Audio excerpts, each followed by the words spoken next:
దేవుని యొక్క పరిశుద్ధ నామమునకు మహిమ కలుగునుగాక. ప్రార్థన చేసుకొని క్లాస్ని ప్రారంభించుకుందాం. పరిశుద్ధుడా, ప్రేమగల మా యేసయ్య, నీ కొందనాలు స్తుతులు స్తోత్రాలు చెల్లిస్తున్నాము ప్రభువా. అయా ప్రభువా, ఇదిగో క్లాస్ని ప్రారంభించుకోవడానికి మీరు సహాయం చేసినందుకు మీ కొందనాలు.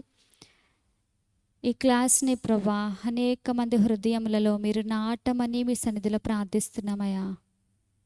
యేసయ్యా, ఈ క్లాస్ ద్వారా అనేక మంది దీవించబడినట్లు ప్రభువా, ఇక డిసైపుల్షిప్ ట్రైనింగ్ సెంటర్ యొక్క ముఖ్య ఉద్దేశము ఏదై ఉన్నదో ప్రభువా, యేసయ్యా ప్రభువా, దాన్ని అనుసరించి ప్రభువా నీకు శిష్యులుగా మారుటకు మీరు సహాయం చేయమని అడుగుచు మీ వందనాలు చెల్లిస్తూ ఏ సత్య పరిశుద్ధ నామములో అడిగి వేడుకొని ప్రార్థించి పొంది ఉన్నాము తండ్రి, ఆమెన్.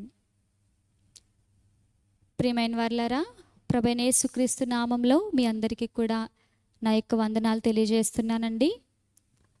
ఈ యొక్క డిసైపుల్షిప్ ట్రైనింగ్ సెంటర్ మనం ప్రారంభించి ఉన్నాము. మొదటిగా డిసైపుల్ అంటే ఎవరు అనేది మనం చూద్దాం. డిసైపుల్ అనగా తెలుగులో శిష్యుడు అని అర్థం వస్తుంది. ఈ లోకంలో చాలామంది శిష్యులు ఉంటారు.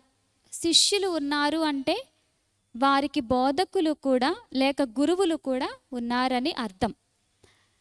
అయితే ఈ యొక్క డిసైపుల్ అనేది ఏంటి, అసలు ఆ యొక్క ఉద్దేశం ఏంటి అని మనం చూసినట్లయితే, ఒక వ్యక్తి వెనకాల వెంబడించడం, లేకపోతే ఒక వ్యక్తిని అనుసరించి ప్రవర్తించడం, వారు చెప్పినది చేయడం, ఇదంతా శిష్యరికంలోనికి వస్తుంది.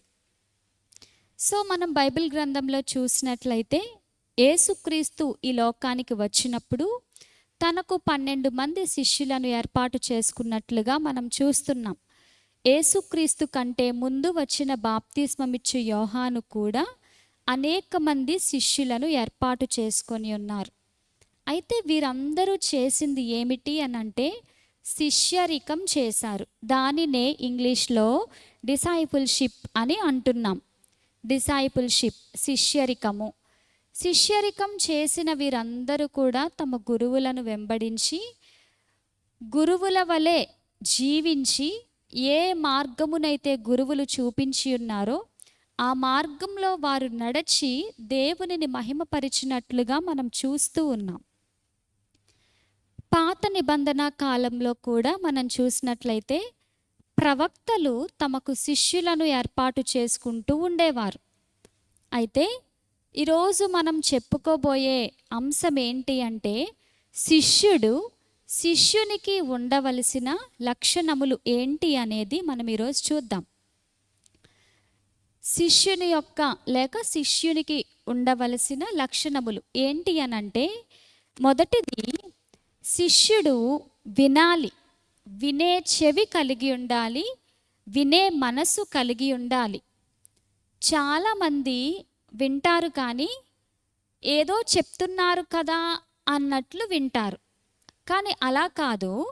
దేవుని వాక్యం చెప్తుంది, ఆత్మ చెప్పు సంగతులను చెవిగలవాడు వినుగాక అని. అంటే వినువానికి వినే చెవులు ఉండాలి.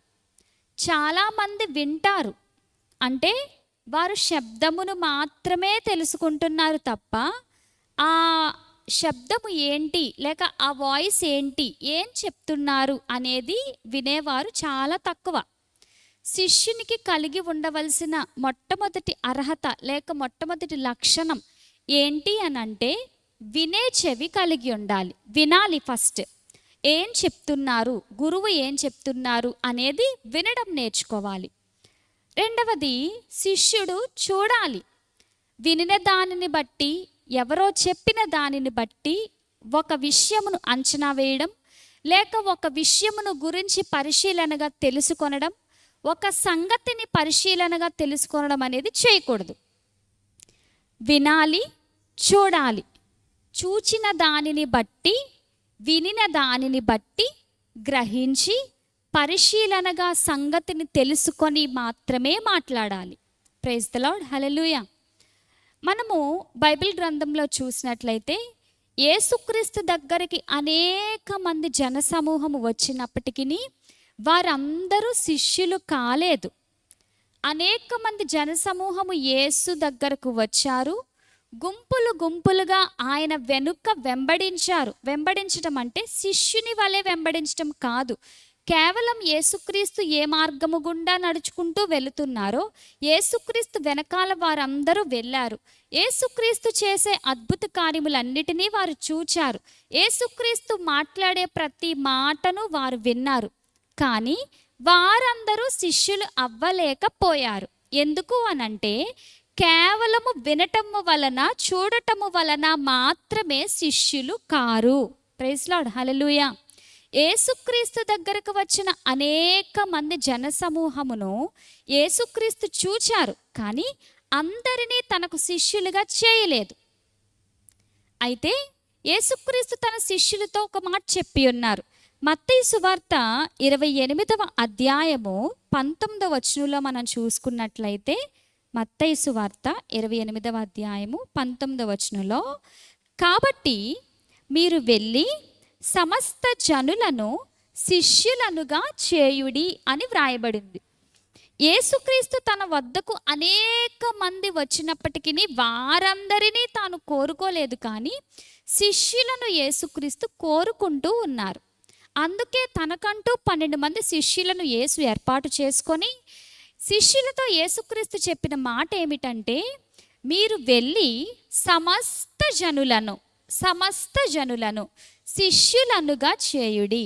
ఎందుకంటే భక్తులు చాలామంది వస్తారు, చర్చికి వెళ్ళిపోయేవారు చాలామంది ఉంటారు, కానీ వారందరూ శిష్యులు కారు. యేసుక్రీస్తు యొక్క ముఖ్య ఉద్దేశం అనేక మంది తనకు శిష్యులుగా మారాలి, అనేక మంది తనను వెంబడించాలి అని. గనుక ఆ యొక్క శిష్యులు వినే మనసు, చూచి తెలుసుకునే మనసు, ఆ యొక్క లక్షణం కలిగి ఉండాలని ప్రభు కోరుచున్నారు. యోహాను వ్రాసిన మొదటి పత్రిక 1వ అధ్యాయం 1వ వచనంలో మనం చూసుకున్నట్లయితే, యోహాను మొదటి పత్రిక, ఇది 1వ యోహాను అని చెప్పకూడదు. 1వ యోహాను, 2వ యోహాను, 3వ యోహాను అనేవి లేవు. యోహాను ఒక్కడే, పత్రికలు మాత్రం 3 పత్రికలు వ్రాసి ఉన్నారు. యోహాను వ్రాసిన మొదటి పత్రిక, యోహాను వ్రాసిన 2వ పత్రిక, యోహాను వ్రాసిన 3వ పత్రిక. యోహాను వ్రాసిన మొదటి పత్రిక 1వ అధ్యాయం 1వ వచనంలో మనం చూసుకున్నట్లయితే దేవుని వాక్యం చెప్తుంది, జీవవాక్యమును గూర్చినది ఆది నుండి ఏది ఉండెనో, మేమేది వింటిమో, కన్నులారా ఏది చూచితిమో, దేనిని నిదానించి కనుగొంటిమో, మా చేతులు దేన్ని తాకి చూచెనో అది మీకు తెలియజేయుచున్నాము. యోహాను, శిష్యుడైన యోహాను, యేసుక్రీస్తు 12 మంది శిష్యులలో యోహాను అనే శిష్యుడు ఒకడు. ఈ శిష్యుడైన యోహాను చెప్తూ ఉన్న మాట ఏంటంటే, మేము దేన్ని తెలియజేస్తున్నాము అని అంటే, మేము ఏదైతే ఫస్ట్ నుంచి, ఆది నుంచి ఏది విన్నామో, కన్నులారా అంటే ఎవరో చూచింది మేము చెప్పట్లేదు, మేము మా కన్నులారా ఏదైతే చూచామో, ఏది నిదానించి కనుగొన్నామో, అంటే మొదట ఏం చేశారు, వారు విన్నారు, తర్వాత వారు చూచారు. యేసుక్రీస్తు కొరకు శిష్యుడైన యోహాను విన్నాడు. ఎప్పుడు అనంటే, బాప్తిస్మమిచ్చే యోహాను ఎప్పుడైతే ప్రకటిస్తూ ఉన్నారో, నేను అరణ్యంలో కేక వేయుచున్న ఒకని శబ్దాన్ని మాత్రమే, నా వెనుక వచ్చేవాడు నాకంటే శక్తిమంతుడు, ఆయన దేవుని యొక్క గొర్రెపిల్ల, చూడండి లోక పాపములను మోసుకొని పోచున్న దేవుని గొర్రెపిల్ల అని యోహానుకు ఎప్పుడైతే చూపించి ఉన్నారో, అప్పుడు యోహాను బాప్తిస్మమిచ్చి యోహాను చెప్పిన మాటను విని, బాప్తిస్మమిచ్చి యోహాను చూపించిన మార్గంలో నడిచి యేసుక్రీస్తుని శిష్యుడైన యోహాను వెంబడించడం జరిగింది. సో ఆ విధంగా శిష్యుడైన యోహాను చెప్తున్నారు, మేము ఏదైతే విన్నామో, దేనినైతే మా కన్నులారా మేము చూచి ఉన్నామో, ఏది నిదానించి కనుగొన్నామో, మా చేతులు దేనిని తాకి చూచాయో, అంటే యేసుక్రీస్తు స్వస్థపరిచిన స్వస్థతలను వీరు చూచి నమ్మారు, తాకి చూచి కూడా నమ్మారు. ప్రైజ్ లార్డ్, హల్లెలూయా. సో వారు ఏది కూడా ఈజీగా విడిచిపెట్టేయలేదు. జరిగిందా, స్వస్థత జరిగిందా, నిజంగా లేచాడా, నిజంగా నడిచాడా, నిజంగా కళ్ళు తెరవబడ్డాయా, ఈ విధముగా వారు నిదానించి తెలుసుకొని తాకి చూచిన దానిని మాత్రమే తెలియపరుస్తూ ఉన్నారు. వారు తెలుసుకున్నారు, మనకు తెలియపరుస్తున్నారు. యోహాను అనే శిష్యుడు కలిగి ఉన్న లక్షణం ఏంటి అని అంటే, విన్నాడు, చూచాడు, నిదానించి తెలుసుకున్నాడు, నిదానించి కనుగొన్నాడు. అటు తర్వాత తాకి చూచి ఇప్పుడు తాను తెలుసుకున్న విషయములు అనేక మందికి తెలియపరుస్తూ ఉన్నారు. Praise Lord. ఇక్కడ శిష్యునికి కలిగి ఉన్న లక్షణములలో వినాలి, చూడాలి, వినిన దానిని బట్టి తెలుసుకోవాలి, చూచిన దానిని బట్టి తెలుసుకోవాలి. ఇది శిష్యునికి ఉండవలసిన మొట్టమొదటి లక్షణం. వినడం అనేది నేర్చుకోకపోతే, వినడం లేకపోతే, వినకపోతే అసలు ఆ వ్యక్తి శిష్యునిగా ఉండటానికి ఏ మాత్రం అర్హత అనేది లేదు. ఎందుకంటే గురువు చెప్పే మాటను వినకపోతే ఆ శిష్యుడిగా ఏ విధంగా ఉండగలడు? గురువుకి ఏ విధంగా సంతోషాన్ని కలిగించగలడు? ఒక గురువు ఎప్పుడు సంతోషిస్తాడు అనంటే, తన శిష్యుడు తాను చెప్పినట్లు చేసి, తాను చెప్పినట్లుగా నేర్చుకొని తెలుసుకొని అంతటి వాడు అయినప్పుడే కదా గురువుకి సంతోషము. గనుక శిష్యునికి కలిగి ఉండవలసిన లక్షణములలో మొట్టమొదటి లక్షణము వినుట. ప్రైజ్ లార్డ్, హల్లెలూయా. ఇక రెండవ లక్షణం మనం చూసినట్లయితే లోబడాలి. వినాలి, చూచి తెలుసుకోవాలి, లోబడాలి. ఏదో విని విడిచిపెట్టేయడం అనేది భక్తులకు ఉండే లక్షణం. చర్చికి వచ్చి వెళ్ళిపోయే వారికి ఉండే లక్షణము విని విడిచిపెట్టడం. కానీ వినిన మాటకు లోబడుట అనేది శిష్యుని యొక్క లక్షణం. ప్రైజ్ లార్డ్, హల్లెలూయా. ఇక్కడ మనం చూసినట్లయితే ఎప్పుడైతే విని లోబడతారో, మళ్ళా లోబడిన తర్వాత వినిన మాటకు విధేయత చూపించాలి. అసలు లోబడటం అంటే ఏమిటి, విధేయత చూపించటం అంటే ఏమిటో మనం చూద్దాం. చిన్న డిఫరెన్స్ అంతే, ఎక్కువ తేడా ఏమీ ఉండదు. లోబడటం అంటే చెప్పిన గురువుగారు ఒక మాటను చెప్పి ఉన్నారు, లేక మనకన్నా పెద్దవారు ఒక మాట చెప్పి ఉన్నారు, దానిని పాటించాలి. గనుక ఇష్టమున్నా లేకపోయినా చెప్పారు కాబట్టి ఖచ్చితంగా చేయాలి అనేది లోబడుట. ప్రైజ్ లార్డ్, హల్లెలూయా. చెప్పారు కాబట్టి, పలానా పని చెప్పారు కాబట్టి, లేకపోతే పలానా విషయం చెప్పారు కాబట్టి దానికి నేను ఖచ్చితంగా లోబడాలి. దీనికి అవునని కానీ కాదని కానీ నేను చెప్పకూడదు. నాకు ఇష్టం ఉన్నా లేకపోయినా ఆయన చెప్పారు గనుక, లేక ఆమె చెప్పారు గనుక నేను చెయ్యాలి అనేది లోబడే మనసు. దేవుని వాక్యానికి లోబడే మనసు మనకి ఉండాలి. అయితే లోబడటం తర్వాత దానికన్నా హెచ్చైన స్థానం ఏమిటి అనంటే విధేయులుగా ఉండుట, విధేయత కలిగి ఉండాలి. లోబడటానికి విధేయతకు ఉన్న డిఫరెన్స్ ఏంటి అనంటే, ఇష్టం ఉన్నా లేకపోయినా చెప్పారు కాబట్టి చేసేది లోబడటం. కానీ తాను చెప్పిన మాట, లేక గురువు చెప్పిన మాటను ఇష్టపూర్వకముగా, మనఃపూర్వకముగా, హృదయపూర్వకముగా దానిని నిర్వహించడం, లేక ఆ పనిని చేయడం, ఆ మాట ప్రకారం ప్రవర్తించడం అనేది విధేయతలోనికి వస్తుంది. ప్రైజ్ లార్డ్, హల్లెలూయా. లోబడటానికి విధేయతకు డిఫరెన్స్ ఏంటండి? లోబడటం అంటే ఇష్టం ఉన్నా లేకపోయినా చెప్పారు కాబట్టి చేయడం. విధేయత అంటే హృదయపూర్వకముగా చెప్పిన ఆజ్ఞను లేక మాటను శిరసావహించడం. గురువుగారు ఒక మాట చెప్పారు, అయ్యా నేను చేస్తాను, నా ఇష్టపూర్వకంగా నేను దీన్ని చేస్తాను అని చెప్పడం. ఫర్ సపోజ్ మనం చూసుకున్నట్లయితే మందిరాలలో కొన్ని జరుగుతూ ఉంటాయి. దైవజనులు ఏదైనా ఒక పని అప్పగిస్తారు, ఏదైనా క్లీన్ చేయమనో లేకపోతే ఎక్కడికైనా వెళ్ళి రమ్మనో ఒక పనిని అప్పగిస్తారు. ఆ పనిని అప్పగించినప్పుడు శిష్యులకి ఆ పనిని ఎప్పుడైతే చెప్తారో ఈ యొక్క శిష్యులు అలాగే పాస్టర్ గారు వెళ్తానండి అని అంటారు. వీళ్ళకి ఏదో పని ఉంటుంది, అని లోపల వాళ్ళు అనుకునేది ఏంటంటే, అయ్యో నాకు సమయం సహకరించలేదే, పాస్ట్ గారు ఈ పని చెప్పి ఉన్నారు నాకు, కానీ ఇప్పుడు చేయడం నాకు ఇప్పుడు ఇష్టం లేదు, లేక ఇప్పుడు చేయడానికి నాకు అవ్వదు, నాకు సమయం సహకరించట్లేదు అని చాలామంది అనుకుంటూ ఉంటారు.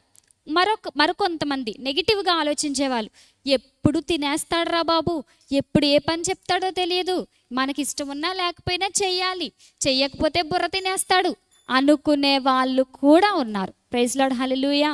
అంటే లోబడటంలో చెప్పిన మాట వింటారు, వెళ్ళమన్నారు కాబట్టి వెళ్తారు, చేయమన్నారు కాబట్టి చేస్తారు, క్లీన్ చేయమన్నారు క్లీన్ చేస్తారు, కానీ ఇష్టపూర్వకంగా చేయరు. అబ్బా ఇప్పుడు క్లీన్ చేయాలా, ఇప్పుడు టైం అయిపోతుంది, నాకు ఇప్పుడు ఇంటికి వెళ్ళిపోవాలి, ఇప్పుడు నేను ఈ పని చేయాలా, ఇప్పుడు అవసరమా, రేపు ఉదయమన్నా వచ్చి చేసుకోవచ్చు కదా అని అనుకుంటారు. కానీ దైవజనుడు ఎందుకు చెప్పాడు, అసలు దాని యొక్క ఉద్దేశం ఏంటి, దాని వెనుకున్న అర్థం ఏంటి గ్రహించరు. సో ఇక్కడ మనం చూసుకున్నట్లయితే కొన్నిసార్లు దైవజనులు చెప్తారు, పలానా ఇంటికి వెళ్ళి విజిటింగ్ చేసి రండి, పలానా ఇంటికి వెళ్ళి ప్రార్థన చేసి రండి అని చెప్తారు. అది రాత్రి 10 కావచ్చు, 12 కావచ్చు, 2 కావచ్చు, తెల్లవారు 5 కావచ్చు, ఏదైనా కావచ్చు. లోబడే వాళ్ళు ఏం చేస్తారంటే, అయ్య బాబా ఇప్పుడు లేవాలా, ఇంత అర్ధరాత్రి వెళ్ళాలా, పొద్దున్న వెళ్ళొచ్చు కదా, వెళ్తురు వచ్చిన తర్వాత వెళ్ళొచ్చు కదా అని అనుకుంటారు. కానీ విధేయత కలిగి ఉన్న వారు ఏం చేస్తారంటే, దైవజనులు ఈ టైంలో వెళ్ళి విజిటింగ్ చేయమని లేక వెళ్ళి ప్రార్థన చేసి రమ్మని చెప్పారంటే దానికి ఏదో అర్థం ఉంటుంది. ఆయన ఆత్మ ప్రేరేపణ లేకుండా ఏ విషయము చెప్పరు కదా అని ఆలోచించి అర్థం చేసుకొని గ్రహించి ఆ మాటకు విధేయత చూపిస్తారు.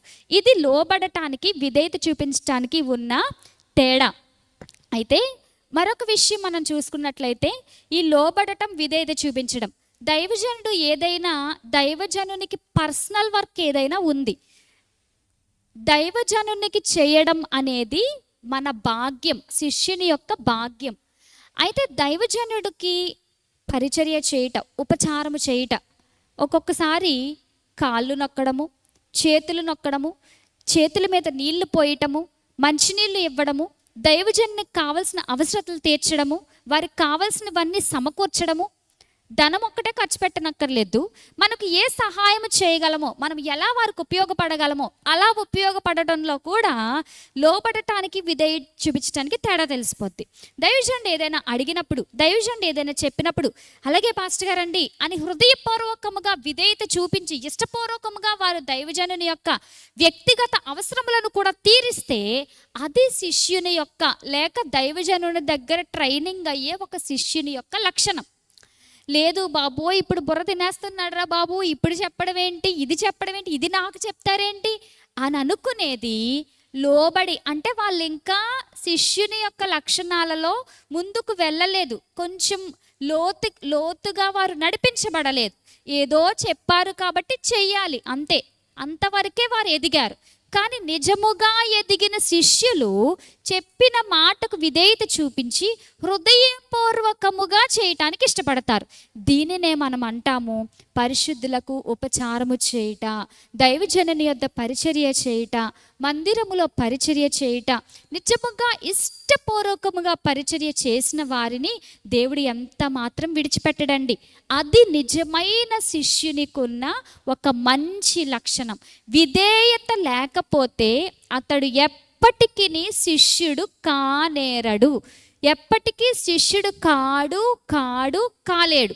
నేను శిష్యరకం చేయడానికే వచ్చాను, నేను దేవుని సేవకు ట్రైనింగ్ అవ్వడానికే వచ్చాను అని చెప్పినా, నేను అన్నీ విడిచిపెట్టి దేవుని సేవకే వచ్చాను అని చెప్పినా, ఆ చెప్పిన వ్యక్తికి లేకపోతే ట్రైనింగ్కు వచ్చిన వ్యక్తికి విధేయత అనేది లేకపోతే అతడు ట్రైనింగ్ పొందినా, అతను సేవకు వెళ్ళినా ఆ సేవకు అర్థం ఉండదు, అతడు పొందిన ట్రైనింగ్కి కూడా అర్థం ఉండదు. ప్రైజ్ లార్డ్, హల్లెలూయా. గనుక శిష్యునికి కలిగిన లక్షణములలో ముఖ్యమైన లక్షణం ఏంటి అని అంటే విధేయత. ఈ యొక్క విధేయతలో మనం చూసుకున్నట్లయితే బెస్ట్ ఎగ్జాంపుల్ ప్రభు అయిన యేసుక్రీస్తు. చూద్దామండి, ఫిలిప్పీలకు రాసిన పత్రిక 2వ అధ్యాయము 8వ వచనంలో మనం చూసుకున్నట్లయితే, ఫిలిప్పీలకు రాసిన పత్రిక 2వ అధ్యాయం 8వ వచనము, మరియు ఆయన ఆకారమందు మనుష్యుడిగా కనబడి మరణము పొందునంతగా, అనగా సిలువ మరణము పొందునంతగా విధేయత చూపిన వాడై తన్ను తాను తగ్గించుకొనెను. ఇక్కడ మనకు కావలసిన వర్డ్ ఏంటి అంటే సిలువ మరణము పొందునంతగా విధేయత చూపించాడు. ప్రభువైన యేసుక్రీస్తు తండ్రి చిత్తమును నెరవేర్చుటకు ఈ లోకానికి వచ్చారు. అయితే తండ్రి చిత్తమును తన ఇష్టపూర్వకముగా నెరవేర్చుటకు ప్రభువైన యేసుక్రీస్తు వచ్చారు. ఆయన యొక్క విధేయత ఎంత అనంటే కేవలం లోబడితే తండ్రి చిత్తం చేయాలి కదా అని చెప్పి వచ్చినట్లు.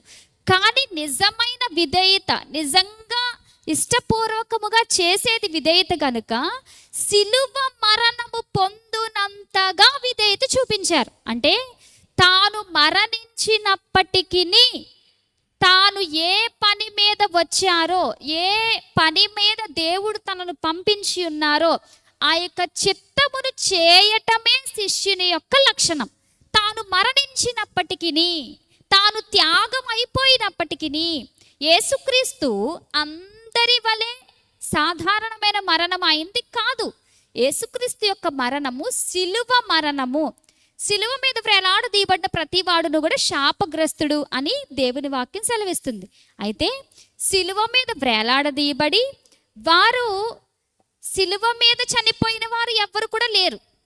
సిలువ మీద అయితే చనిపోయిన వారినన్నా సిలువ మీద వేలాడదీసేవారు, లేకపోతే చనిపోవక ముందు అయినా సిలువ మీద ఉంచి వారిని తర్వాత వారు చనిపోయేవారు తప్ప సిలువ మీద చనిపోయిన వారు ఎవ్వరు కూడా లేరు. ప్రభువైన యేసుక్రీస్తు తన శరీరం అంతా నలగొట్టబడి అలా నలగొట్టటకు యెహోవాకు ఇష్టమాయను. తన తండ్రికి ఇష్టమైన కార్యం అది. తన తండ్రికి ఇష్టమైన కార్యమును ప్రభువైన యేసుక్రీస్తు విధేయత చూపించి, సిలువ మరణము పొందునంతగా విధేయత చూపించి ఇష్టపూర్వకముగా చేసిన కార్యం అది. ప్రైజ్ లార్డ్, హల్లెలూయా.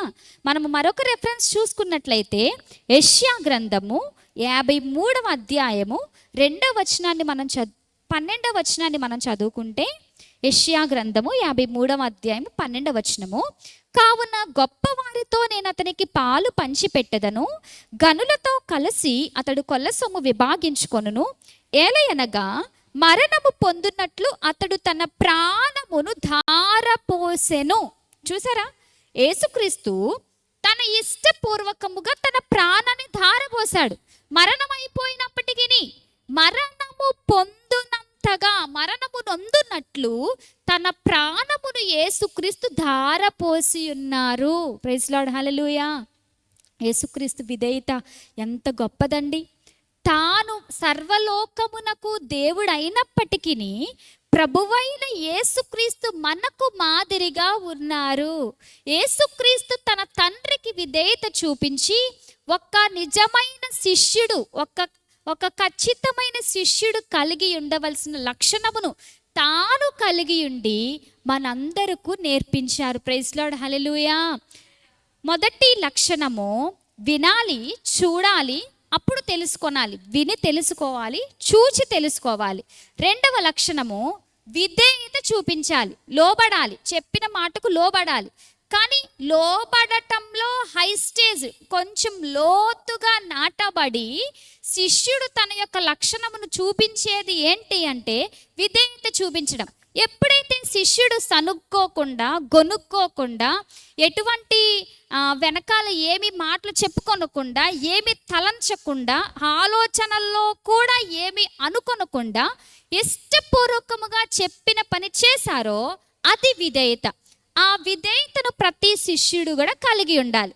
ఇక మూడవది మనం చూసినట్లయితే వెంబడించాలి. మొట్టమొదటే ఇది రాదు. ప్రభువైన యేసుక్రీస్తు దగ్గరకు శిష్యులు వచ్చినప్పుడు వారు విన్నారు, యేసుక్రీస్తు గురించి విన్నారు, యేసుక్రీస్తు చేసే అద్భుతములను చూశారు, యేసుక్రీస్తు బోధించే ప్రతి వాక్యమును వారు విన్నారు. విన్న తర్వాత వారు వాక్యానికి విధేయత చూపించారు, వాక్యానికి లోబడ్డారు. వాక్యానికి విధేయత చూపించారు గనుకనే వారు యేసుక్రీస్తును అనుసరించారు. ఎప్పుడైతే వారు యేసుక్రీస్తును అనుసరించారో యేసుక్రీస్తు చెప్తున్నారు, మీరందరూ ఇప్పుడు వాక్యం వినడానికి వచ్చారు సరే, మీరందరూ విన్నారు సరే, ఇక నా వెంబడి రండి. ఇప్పుడు మీరు నా వెనకాల రండి, నన్ను వెంబడించండి. నన్ను వెంబడించువాడు శిష్యుడిగా అవుతాడు. ఇప్పుడు మీరు చేపలు పట్టే జాలర్లు కాదు, మనుషులను పట్టే జాలర్లు. అనేక మందిని నా కొరకు శిష్యులుగా తయారు చేస్తారు. నన్ను వెంబడించండి అని చెప్పారు.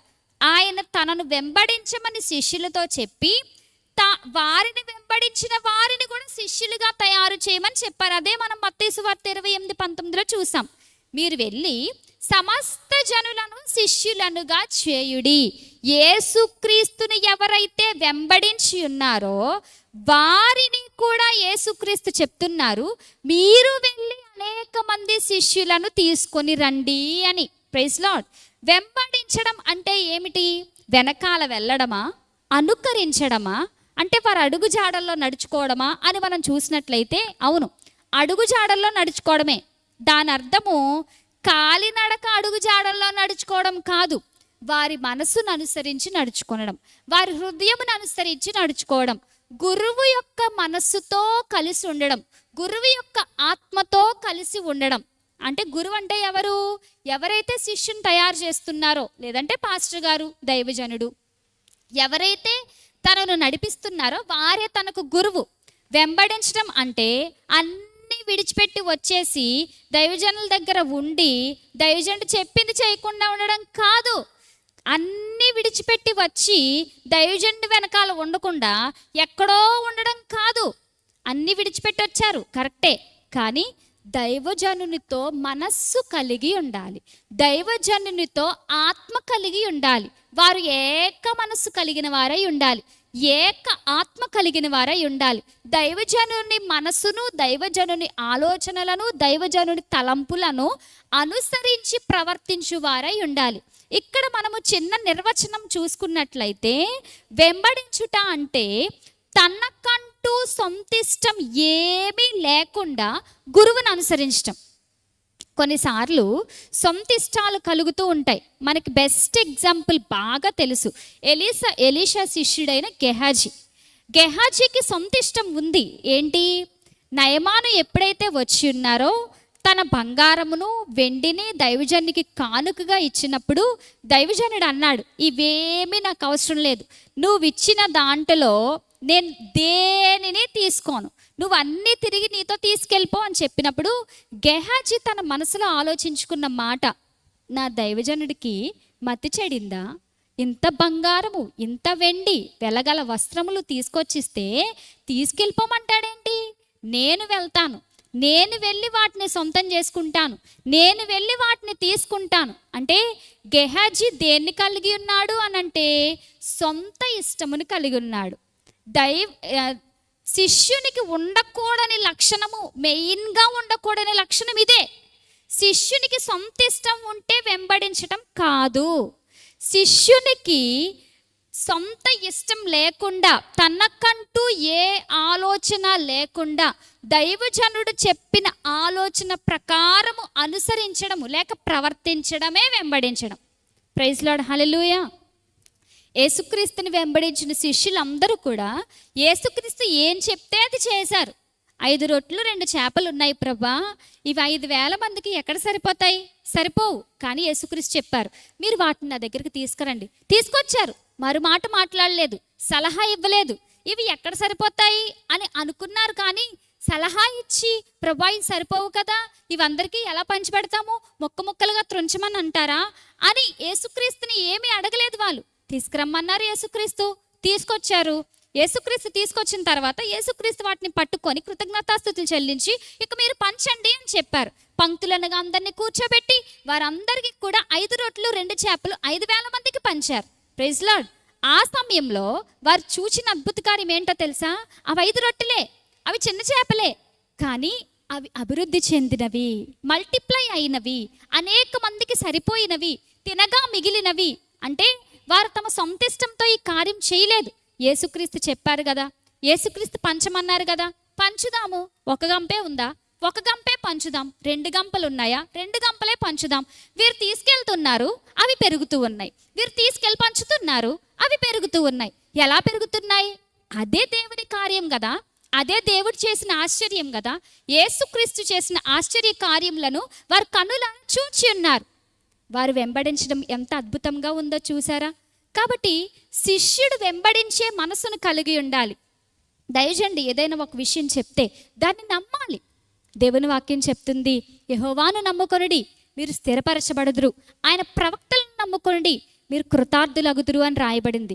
ఏ దైవజనుడు అయితే మనల్ని నడిపిస్తున్నారో ఆ దైవజనుడిని వెంబడించాలి. పలానాది చెయ్యండి అంటే చెయ్యాలి, పలానా చెయ్యొద్దు అంటే మానేయాలి.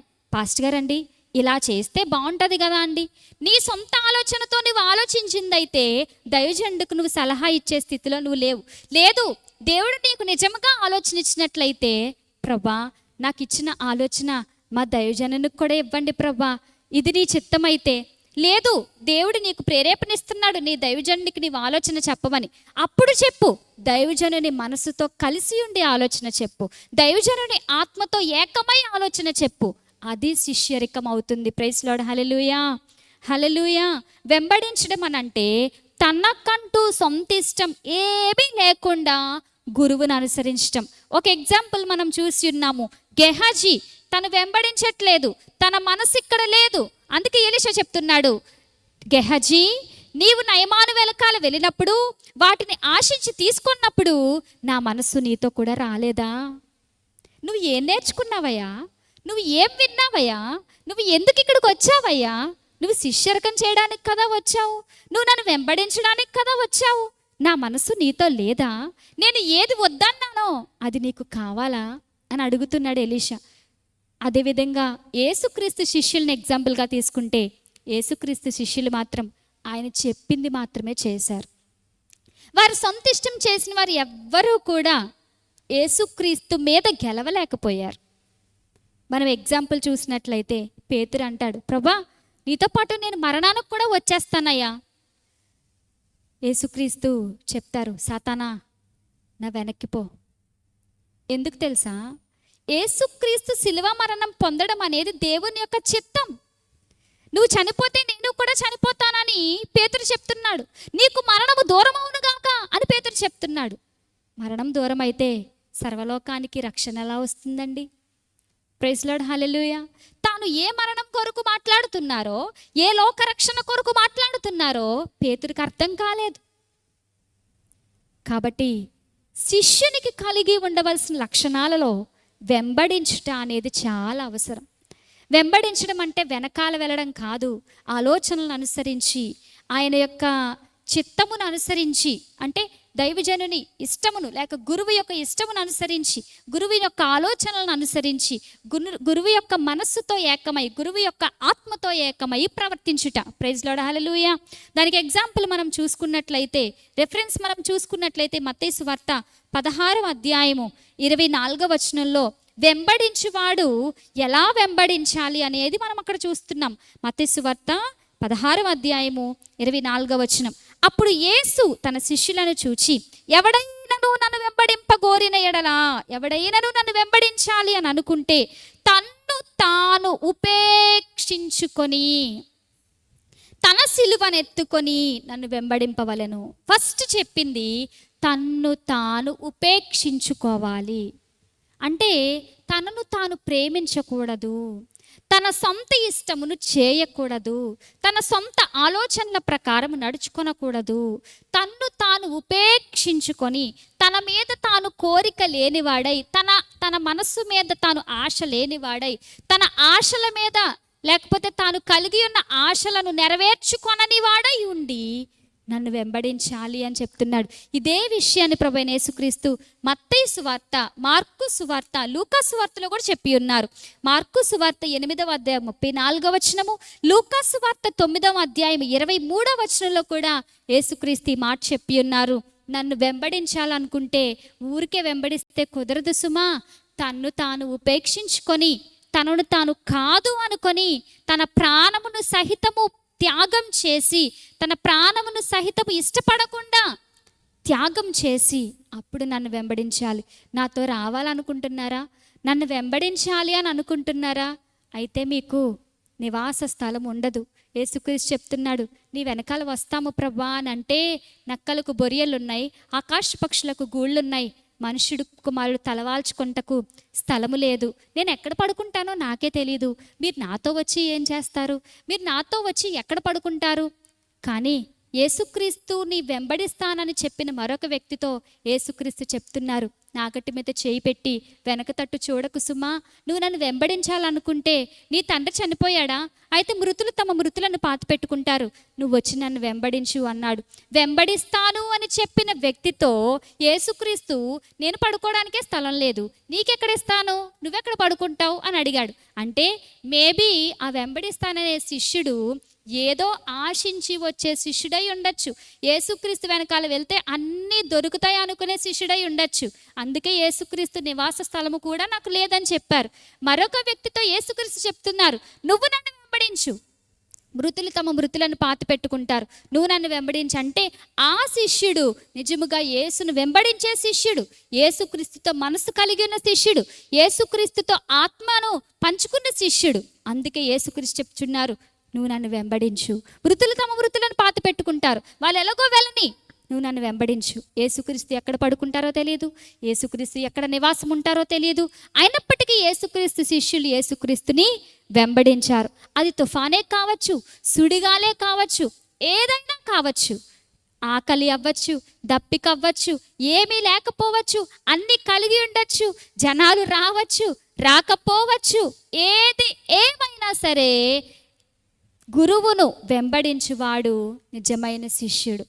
ఏది ఏమైనా, కష్టమైన, నష్టమైన, కరువైన, ఉపద్రవమైన, ఖడ్గమైన, ఏమైనా సరే తన దైవజనుని అనుసరించటం, తన దైవజనుని వెనకాల వెళ్ళడం, తన దైవజనునితో ఆత్మ కలిగి ఉండడమే నిజముగా వెంబడించడం అవుతుంది.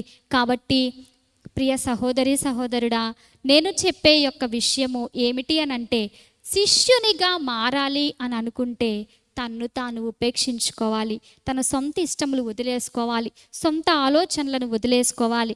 అలాగని అన్నీ వదిలేయాలి అని చెప్పట్లేదు, నీకున్నదంతా వదిలేయాలని చెప్పట్లేదు.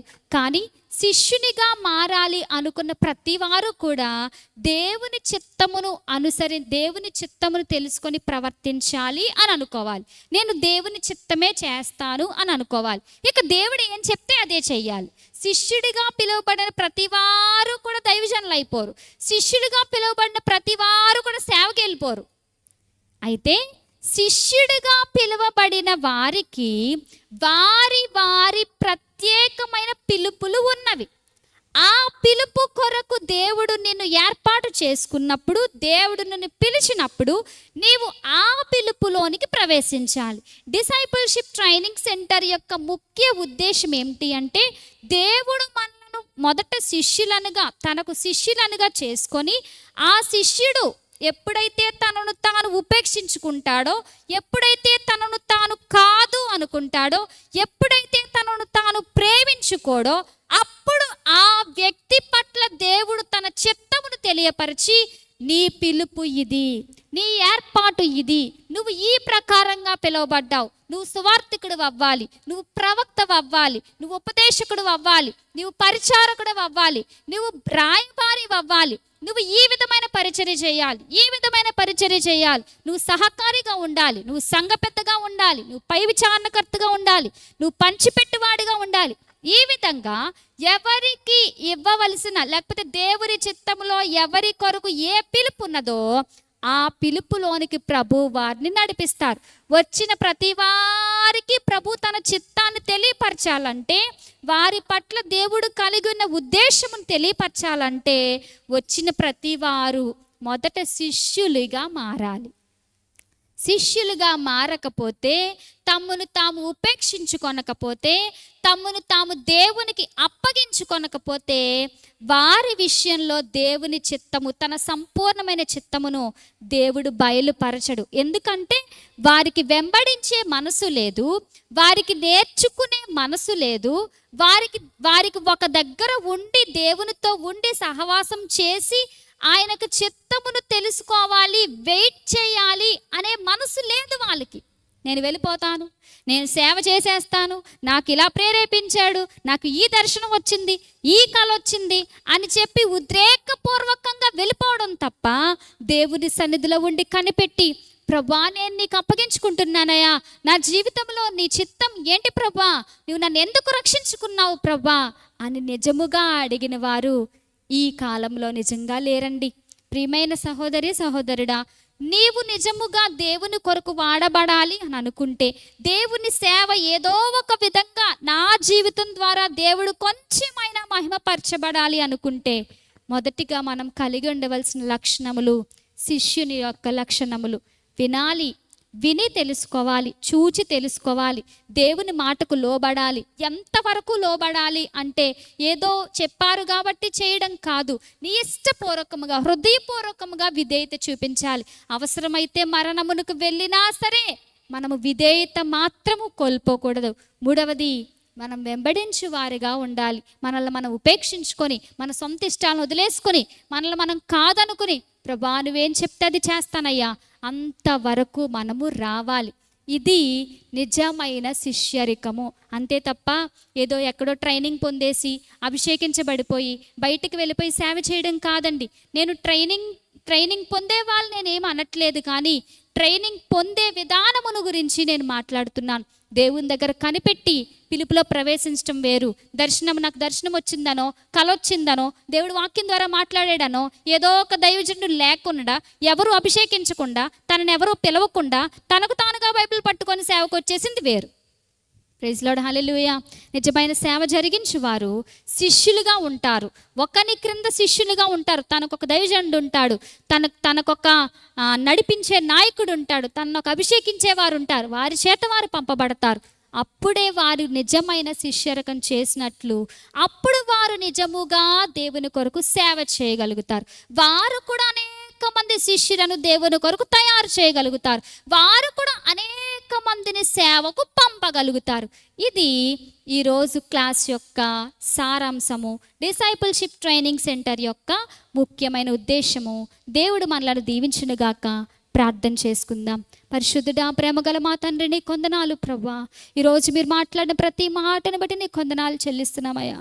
ఇదిగో ప్రభా, యేసయ్యా ప్రభా, డిసైపుల్షిప్ ట్రైనింగ్ సెంటర్లో ఎంతమంది తర్ఫీదు పొందాలనుకుంటున్నారో యేసయ్యా, వారు ఏదో వాక్యము ద్వారా కాదు, ఏదో మాట ద్వారా కాదు, నిజముగా పట్టబడి ప్రభా, నిజముగా పరిచర్యను జరిగించి శిష్యరికాన్ని చేసి యేసయ్యా ప్రభా, అనేక మంది తర్ఫీదు పొందినట్లుగా సహాయం చేయమని నీ సన్నిధిలో వేడుకుంటున్నామయ్యా. అనేక మందికి సేవ చేయాలని ఆశ ఉన్నా, ఏ విధంగా చేయాలో తెలియక, ఎవరు నడిపించేవారు లేక, కాపరి లేని గొర్రెల వలె అనేక మంది ఉన్నప్పుడు ప్రభా, యేసయ్యా మీరు ఏర్పాటు చేసిన యొక్క తరగతికై మీ కొందనాలు చెల్లిస్తున్నాము. మేమందరము కూడా శిష్యునికి తగిన అర్హతలు, శిష్యునికి తగిన లక్షణములు కలిగి ఉండి ఆ అర్హతలను పొందుకొని ప్రభా, యేసయ్యా ప్రభా, శిష్యరికం చేయనట్లుగా, నీ కృపకు పాత్రులగునట్లుగా సహాయం చేయమని నీ సన్నిధిలో వేడుకుంటున్నామయ్యా. ఇప్పటి వరకు క్లాస్ విన్న ప్రతి వారిని మీరు దీవించండి, ఆశీర్వదించండి, వారి జీవితంలో మేలు దయచేయండి ప్రభా. ఎంతమంది క్లాస్ చూస్తూ ఉన్నారో, ఎంతమంది ప్రభా దీన్ని అనుసరిస్తూ ఉన్నారో ప్రభా, వారందరినీ కూడా మీ రక్తంలో భద్రపరిచి వారి పిలుపును, ఏర్పాటును నిశ్చయము చేసుకొంటకు సహాయం చేయమని అడుగుచు మీ కొందనాలు చెల్లిస్తూ, మీరు మాట్లాడిన ప్రతి మాటను బట్టి నీ కొందనాలు చెల్లిస్తూ ప్రభా, ఇదిగో ప్రభా, ఈ యొక్క కార్యక్రమమునికి సహకరించిన ప్రతి బిడ్డను మీరు దీవించమని, ఆశీర్వదించమని యేసయ్య పరిశుద్ధ నామములో అడిగి వేడుకుని ప్రార్థించి పొందినాము తండ్రి.